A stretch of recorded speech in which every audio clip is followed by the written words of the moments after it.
In this video, I will show you how to send your location to someone on Instagram. Sharing your location can be helpful when you want to meet a friend or share where you are.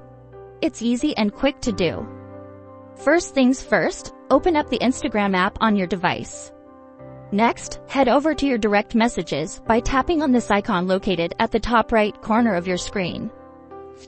In your DMs, scroll through your list of conversations and select the person you want to share your location with. Now that you're in the chat, look for the plus button at the bottom right corner of your screen.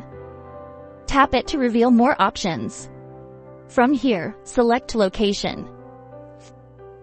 This will allow you to share where you currently are or any other specific location you choose. If it's your first time using this feature, Instagram may ask for permission to access your device's location. Make sure to allow this so that it can accurately pinpoint where you are. To share this spot with your friend, simply tap on Share Your Location at the bottom of the screen. If you'd rather share a specific place instead of where you currently are, just tap on the search bar at the top. Type in the name or address of that location and hit search. When you find what you're looking for in the search results, select it by tapping on its name.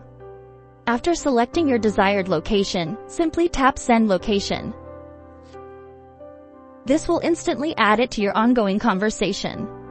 So that wraps up this tutorial. If you have any questions about this whole process, please let me know in the comments section below. And if this video helped you out, please give it a big thumbs up and subscribe to this channel for more tutorial videos like this one. Thank you so much for watching and have a good day.